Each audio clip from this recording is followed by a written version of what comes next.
HOA president thought she ruled the neighborhood with absolute power. When a judge refused to remove his vegetable garden, her rage erupted into 3 deadly gunshots. But the wounded judge survived, and when she faced him in court hours later, justice struck back harder than any bullet could. Before you watch full story, comment below from which country are you watching. Don't forget to subscribe for more amazing stories. Maple Street looked like a picture from a magazine. White picket fences lined the sidewalks. Children played while parents watched from porches. Every lawn was perfectly trimmed. It was the kind of neighborhood people dreamed about. Judge William Carter had lived there for 15 years. He was 52 years old with gray hair and kind eyes. People respected him because he was fair and honest. At home, he was a devoted husband to Sarah and a loving father to 13-year-old Emma and 11-year-old Jake. But there was one person who did not like Judge Carter. Her name was Karen Mitchell, the president of the Homeowners Association. Karen was 50 years old, tall and thin with short blonde hair. She wore expensive designer clothes and walked like royalty. For 7 years, she had ruled Maple Street with an iron fist. She made rules about everything: house colors, grass height, holiday decorations, even garden gnomes. Most neighbors feared Karen. She sent violation notices for the smallest problems. If your trash can was visible from the street, you got a letter. If a weed grew in your flower bed, you got a fine. Nobody dared to challenge her. Until Judge Carter planted his vegetable garden. It started as a simple family project. Emma loved tomatoes and Jake was fascinated by carrots. One Saturday morning in April, the Carter family worked together in their backyard, planting seeds and laughing. Judge Carter had checked the HOA rules carefully. There was nothing that prohibited vegetable gardens. The garden was neat, well-maintained, and not visible from the street. But Karen Mitchell was furious when she discovered it during one of her neighborhood inspections. A vegetable garden. In her premium neighborhood. This was unacceptable. She immediately typed an angry letter on official HOA letterhead. You are required to remove this garden within 14 days or face fines of $100 per day. Judge Carter read the letter carefully and reviewed the HOA rules again. Finding no prohibition against vegetable gardens, he wrote a polite response declining to remove it. Karen was livid. How dare he question her authority? She called an emergency HOA board meeting, but the other members refused to support her. 3 members voted against creating a new rule banning vegetables. For the first time in 7 years, the board had defied her. Karen felt humiliated. And it was all because of Judge Carter. Over the next 2 weeks, Karen's behavior became increasingly aggressive. She drove past the Carter house multiple times each day, staring at the backyard with hatred. She sent angry letters almost daily. She started a petition that neighbors refused to sign. Karen began following the Carter family to the store, to school, to church. She left nasty notes on their car. Other neighbors started noticing her strange behavior. I'm worried about Karen, Mrs. Johnson told her neighbor Tom. She seems obsessed. It's not healthy. The breaking point came when Karen called Judge Carter's workplace. She demanded to speak with his supervisor about his illegal garden.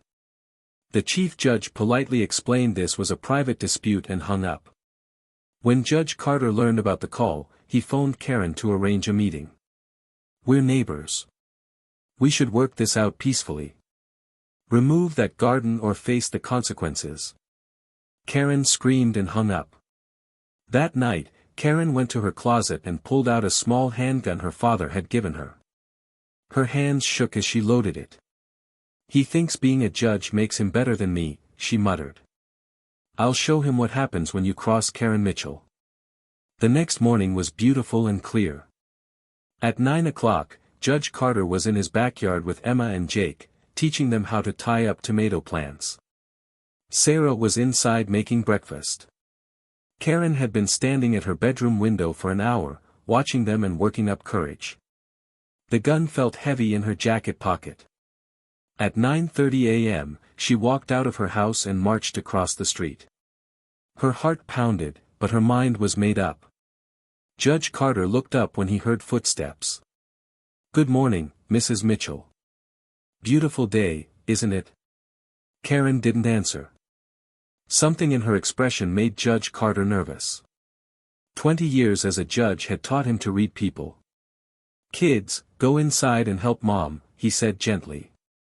Emma and Jake ran toward the house but stopped at the back door to watch. Karen pulled the gun from her pocket and pointed it at Judge Carter. Her hands shook and her eyes were wild. "You should have listened to me," she screamed. "You should have respected my authority." Judge Carter raised his hands slowly. "Mrs. Mitchell, please put the gun down. Let's talk about this." "It's too late for talking," Karen yelled. "You humiliated me. You made me look weak. That was never my intention. I just wanted to grow vegetables for my family." Several neighbors who were working in their yards saw what was happening. Mrs. Johnson gasped and dropped her bird seed. Tom shut off his lawn mower and stared in horror. "You should have removed the garden," Karen said quietly. She pulled the trigger. The first bullet hit Judge Carter in the left shoulder. The impact spun him around and knocked him to the ground. Pain exploded through his body. Emma and Jake screamed. Sarah ran out of the house, shrieking her husband's name. Judge Carter lay on the ground, clutching his bleeding shoulder. "Karen, stop. Please, think of my children." But Karen wasn't done. She aimed at his chest and fired again. The second bullet grazed Judge Carter's ribs, tearing through skin and muscle. He cried out and rolled to his left. Sarah threw herself over her husband's body. "Don't shoot. Please don't shoot." Tom ran toward Karen from his yard. "Karen, stop. What are you doing?" Karen fired the third shot. It hit Sarah in the arm. She screamed and fell to the side.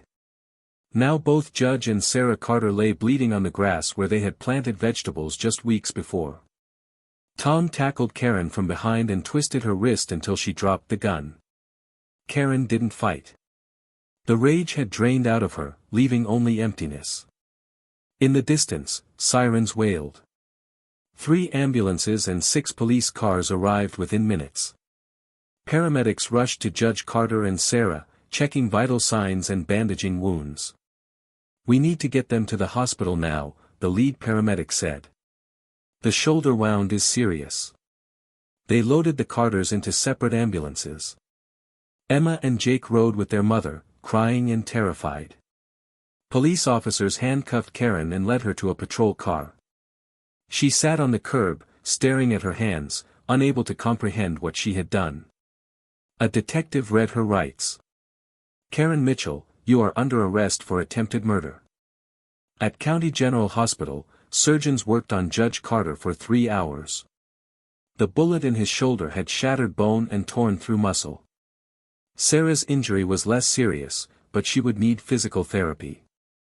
While Judge Carter was in surgery, Karen sat in an interrogation room at the police station. Detective Rodriguez questioned her. "Tell me what happened this morning." "I shot him," Karen said flatly. "Why?" "He wouldn't remove his vegetable garden. He defied my authority." Rodriguez blinked. "You shot a judge because of a vegetable garden?" "I was so angry. For weeks, all I could think about was that garden. It consumed me. I loaded the gun last night. I waited for him to be in the garden with his children." "You realize you shot him in front of his kids?" Tears filled Karen's eyes. "I wasn't thinking about them. I was only thinking about him. About how he had humiliated me." Karen called her attorney, Harold Chen, who rushed to the station. "Don't say anything more," Chen warned. But the damage was done. Karen had already confessed to premeditated attempted murder. What happened next was extraordinary and unprecedented. Judge Martinez, the chief judge, convened an emergency court session that very afternoon. Given the severity of the crime and the public safety risk, we will proceed with arraignment immediately, Judge Martinez announced. At 2 p.m., just 4.5 hours after the shooting, Karen Mitchell stood before Judge Martinez in handcuffs and an orange jumpsuit. The courtroom was packed with neighbors from Maple Street and news reporters. Harold Chen stood beside his client, still reeling from how quickly events were moving. Karen Mitchell, you are charged with 3 counts of attempted murder in the first degree, Judge Martinez read. How do you plead? Not guilty, Chen said on behalf of his client. Judge Martinez's expression was stern. Bail is set at $5 million. The defendant will remain in custody. Your Honor, Chen protested, my client has no criminal record. She has deep ties to the community. Your client shot 3 people this morning, Mr. Chen. One of them is a respected judge in this courthouse. She did it in front of children. She fired 3 shots at unarmed people. She will remain in custody. The judge banged his gavel. As guards led Karen away, she looked back at the packed courtroom. The neighbors who had once feared her authority now stared at her with disgust and anger. Her life as she knew it was over. Judge Carter woke up in the ICU that evening. His shoulder was heavily bandaged and immobilized. Sarah sat beside him, her own arm bandaged. The kids? Judge Carter's voice was hoarse. They're fine. They're in the waiting room. Emma and Jake were allowed in briefly. They approached the bed carefully, afraid to hurt their father. Hey, you two, Judge Carter said with a weak smile. I'm okay. Emma burst into tears. Dad, she shot you. She tried to kill you. I know, sweetheart. But I'm going to be fine. Will she go to jail? Jake asked. Yes.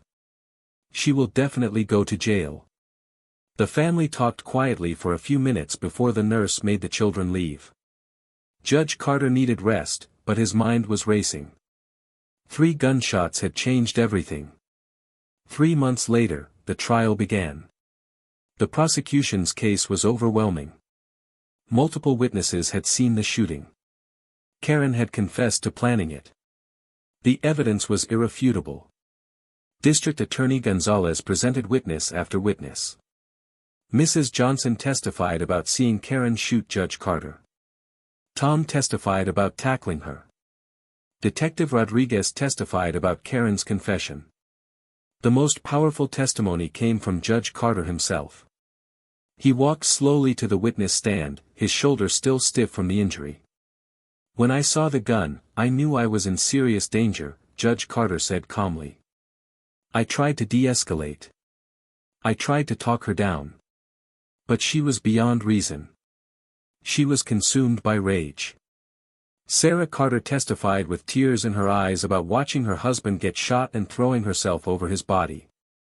The defense argued that Karen suffered from mental illness. A psychiatrist testified about narcissistic personality disorder and how losing control had triggered a psychological crisis. But the prosecution's cross-examination was devastating. Karen had loaded the gun the night before. She had waited for the right moment. She had approached Judge Carter deliberately. This showed planning and premeditation, not impaired judgment. Karen herself testified. I couldn't stop thinking about that garden. It consumed me. I remember feeling rage and humiliation. I remember thinking that Judge Carter had to pay. Do you regret what you did? Her attorney asked. Every single day. I destroyed my life. I hurt innocent people. If I could take it back, I would. After 8 hours of deliberation, the jury reached a verdict. We find the defendant guilty, the foreman announced.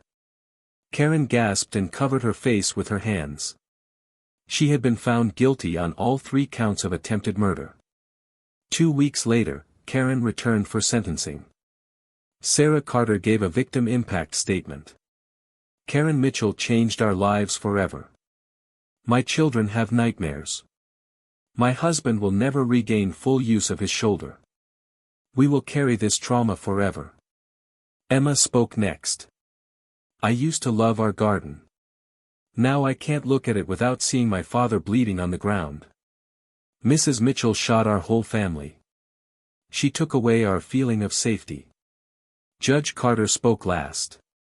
Karen was ill. But she was also dangerous. And she chose violence over every other option available to her. She needs treatment, but she also needs to be removed from society for a significant period of time. Karen stood and apologized. I am deeply, truly sorry for what I did. There is no excuse for my actions. I let my anger and pride turn me into someone I don't recognize. I accept whatever sentence you give me. Judge Martinez reviewed his notes and spoke. Karen Mitchell, you have been found guilty of 3 counts of attempted murder. I sentence you to 25 years in state prison. You will be eligible for parole after serving 15 years. Additionally, you will pay restitution to the Carter family for medical expenses and therapy costs. The gavel came down with a final bang. Guards took Karen away in handcuffs, beginning a sentence that would consume the next quarter of her life. The Carter family returned to Maple Street, but life would never be the same. Judge Carter returned to work after 6 weeks. His shoulder healed, though it remained stiff and painful. He had new compassion for crime victims in his courtroom. Sarah became an advocate for gun control. Emma and Jake saw therapists for over a year, gradually learning to heal from the trauma. The HOA elected Mrs. Johnson as the new president. Her first act was to eliminate most of Karen's rules. Her second act was to officially approve vegetable gardens. Within a year, half the houses on Maple Street had their own gardens. Karen's husband Bob divorced her and moved away, too ashamed to face the neighbors. The house sat empty for months before a young family bought it. Karen served her time in prison, participating in psychiatric treatment. She wrote letters of apology to the Carter family every year. Judge Carter kept the letters but didn't respond for many years. After serving 15 years, Karen was released from prison at age 65. She moved to a small town where nobody knew her story. She got a job at a community garden, teaching children how to grow vegetables. One day, she received a letter from Judge Carter. Dear Karen, I am writing to tell you that I forgive you. It has taken me many years to reach this point. The shooting changed my family forever. But holding on to anger only gives you continued power over my life. I choose to let that go. I hope you have found peace. May you use your remaining years to do good in the world. Karen read the letter through tears. She had spent 15 years waiting for this moment. Forgiveness didn't erase what she had done, but it gave her permission to move forward. Judge Carter retired at age 72 after serving with distinction for over 30 years. Emma became a criminal defense lawyer. Jake owned a landscaping business designing community gardens. The trauma had shaped their lives, but it had not destroyed them. They had grown stronger, more compassionate, more determined to make the world better. Karen lived quietly until her death at age 78. Her final journal entry read, I destroyed my life over a vegetable garden. How absurd that sounds now. Pride and control are false gods. They promise power but deliver destruction. I learned that too late. May others learn it sooner. When Judge Carter heard of Karen's death, he attended her memorial service. Karen Mitchell made terrible choices that hurt many people. But she spent her final years trying to make amends. That doesn't erase what she did, but it shows that change is possible. The story of Karen Mitchell and Judge Carter became a teaching case across the country. It illustrated how small conflicts could escalate into violence when mixed with mental illness, poor communication, and access to weapons. Maple Street remained peaceful and safe. But the residents never forgot what had happened. They remembered that beneath the surface of any community lurked the potential for conflict.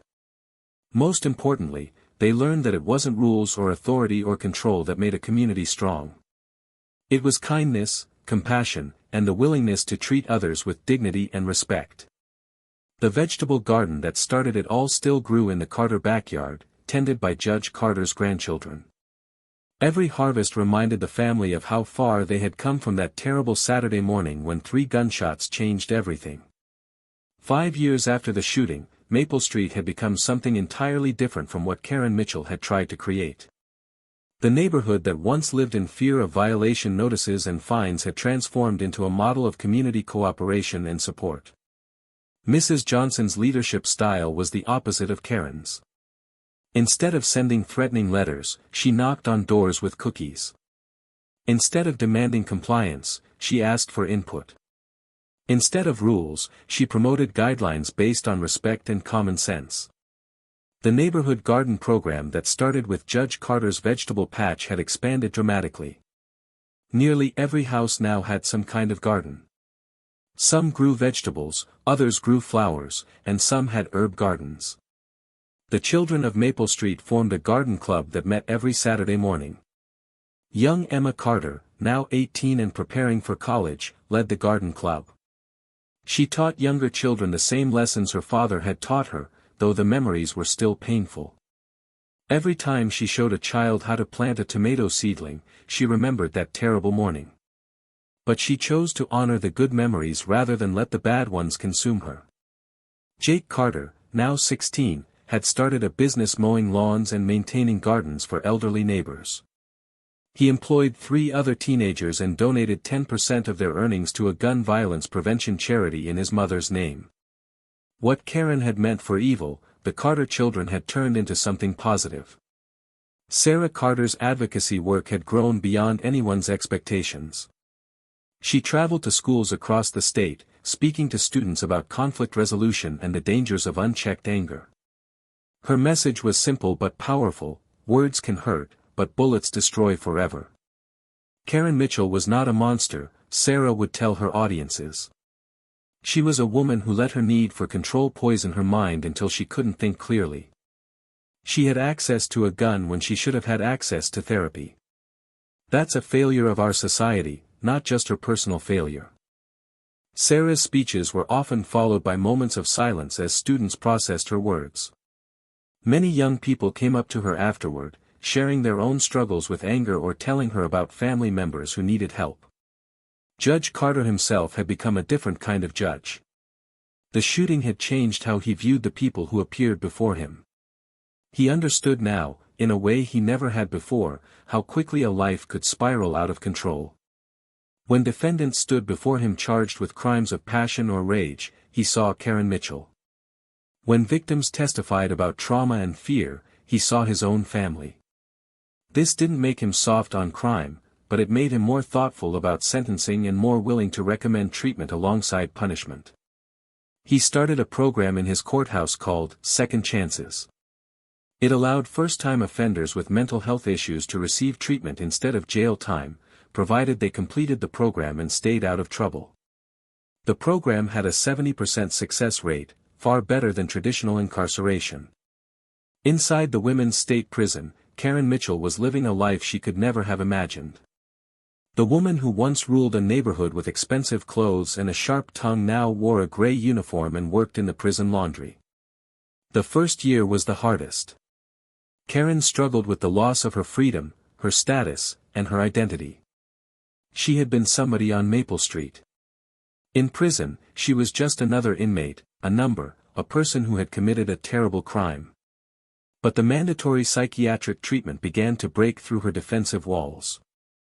Dr. Sarah Chen, the prison psychiatrist, met with Karen twice a week for the first 2 years. "Tell me about the garden," Dr. Chen said during one early session. "It was just vegetables," Karen said dismissively. "I don't even know why it bothered me so much." "But it did bother you. Why?" Karen was silent for a long time. Finally, she spoke. "Because he said no to me.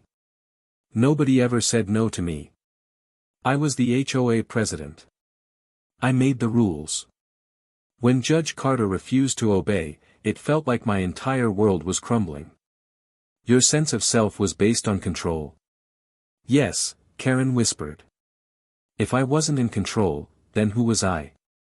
Over months and years of therapy, Karen began to understand the narcissistic patterns that had governed her life. She learned that her father's impossibly high standards had created a woman who needed constant validation through power and control. She learned that her outward confidence had masked deep insecurity.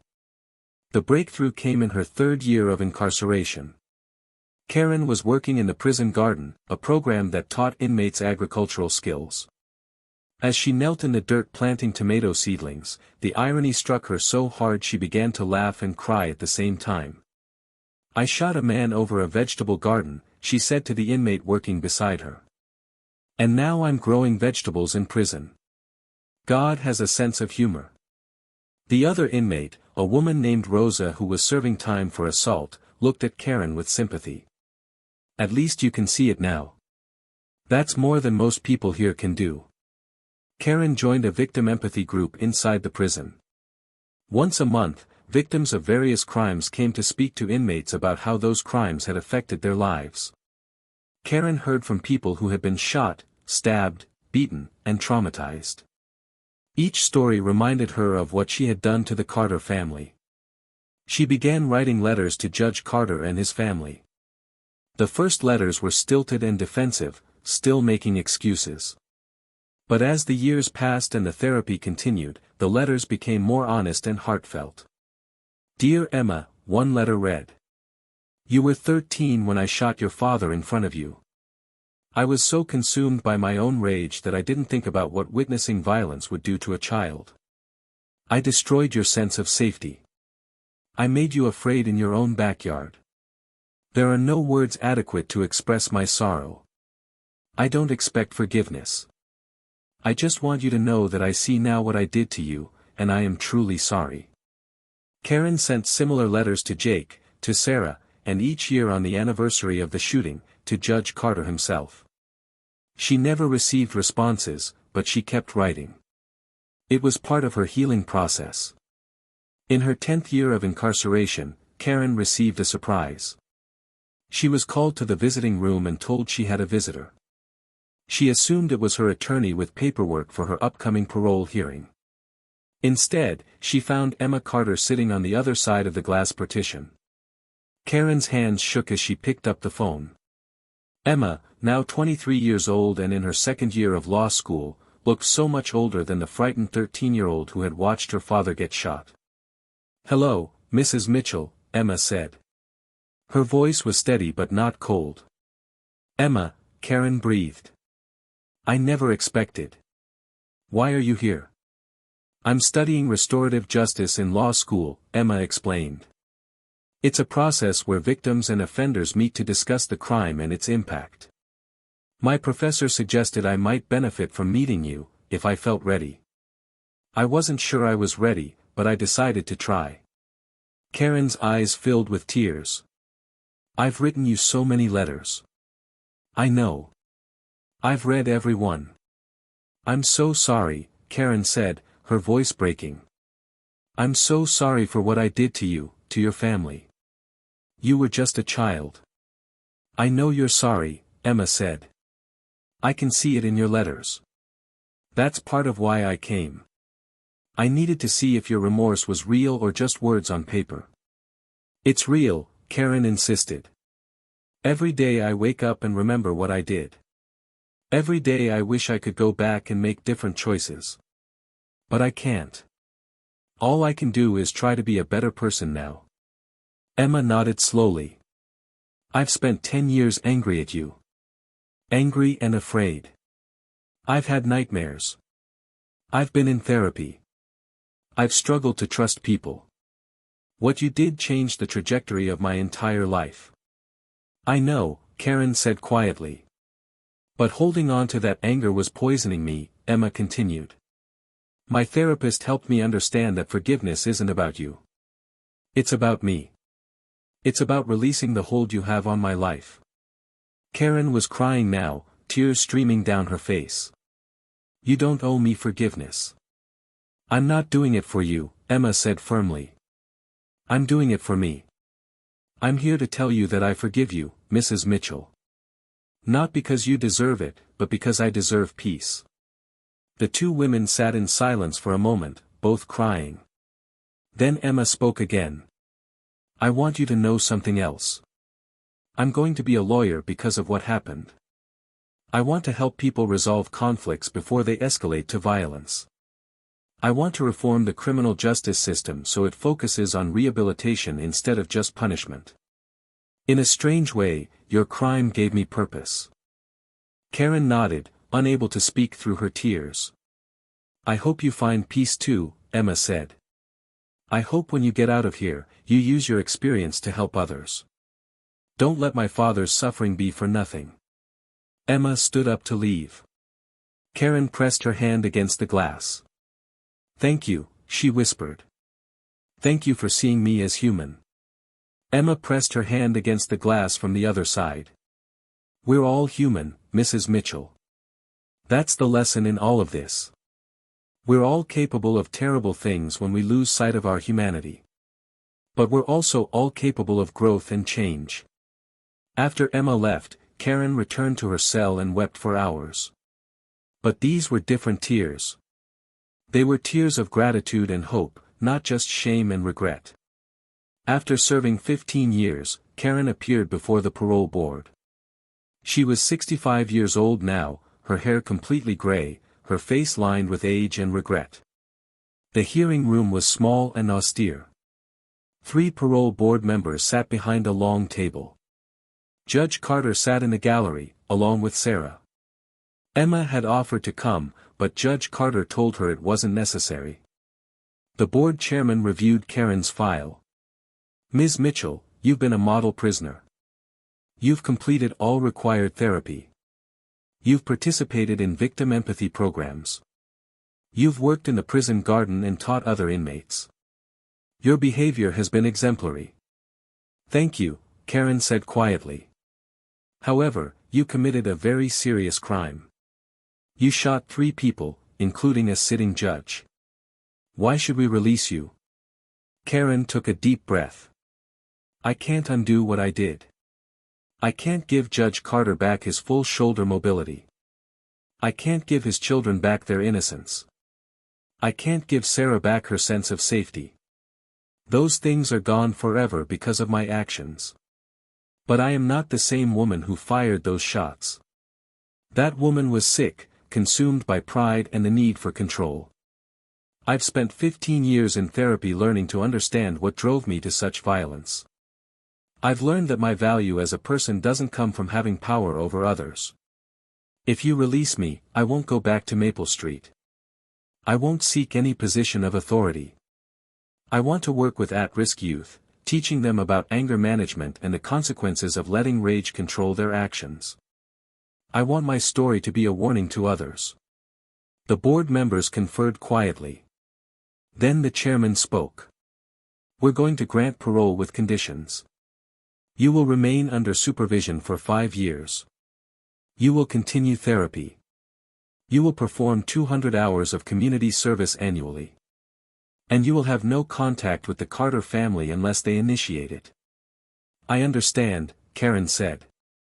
Thank you for this chance. As Karen was led out, she looked at Judge Carter one last time. He nodded slightly, not with forgiveness, but with acknowledgement. They would never be friends. They would never return to being neighbors. But they could both move forward now. Karen was released from prison 2 weeks later. She moved to a small town 2 hours away, where a halfway house had agreed to take her. She got a job at a community garden and began volunteering at a youth center. At the youth center, she met troubled teenagers who reminded her of herself at that age, kids who needed control, who covered insecurity with aggression, who didn't know how to handle being told no. I want to tell you my story, Karen would say to these kids. I want to tell you about how I destroyed my life over a vegetable garden. The kids would laugh at first, thinking she was joking. But as Karen told her story, showing them news articles and court documents, they fell silent. I was just like you, she told a 16-year-old boy who had been arrested for assault.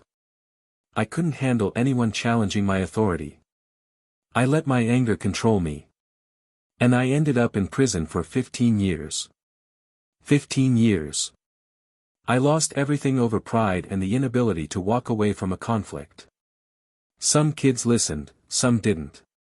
But enough of them heard the message that Karen felt her suffering had meaning. If even one teenager learned to control their anger because of her story, then perhaps some good had come from all the evil she had caused. Back on Maple Street, life continued peacefully. Judge Carter had fully retired now at 72. He and Sarah spent their days with grandchildren, tending their garden, and supporting their children's important work.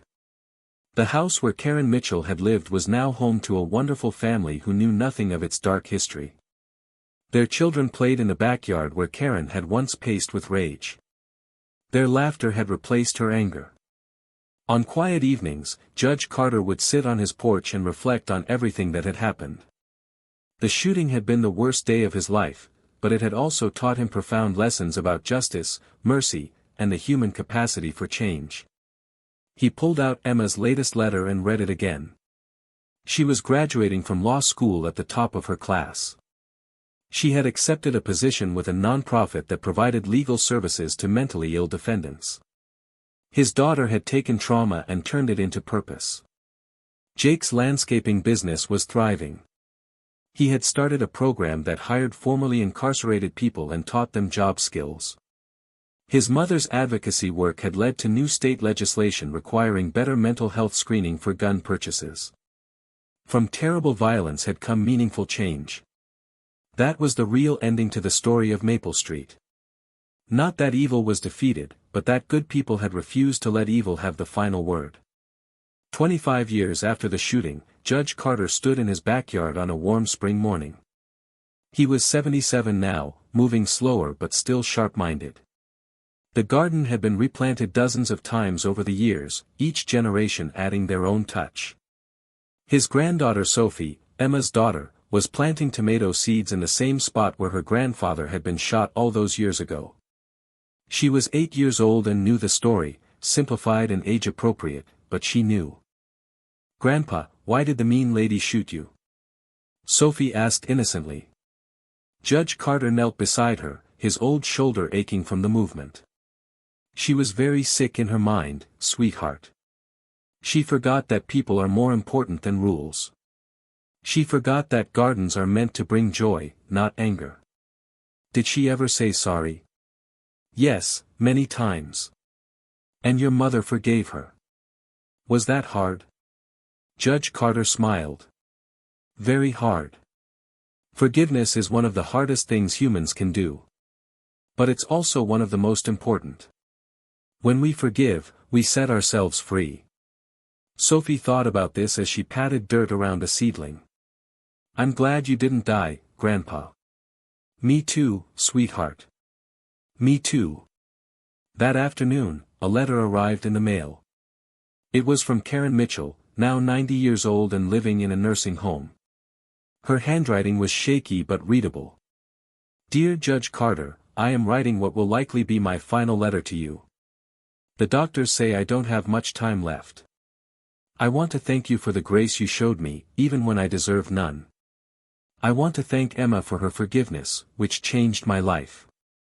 I spent my final 3 years trying to prevent other angry people from making my mistakes. I helped over 200 young people learn to control their anger. I like to think that saved lives. Thank you for giving me the chance to do something good with what remained of my life. With eternal gratitude and remorse, Karen Mitchell."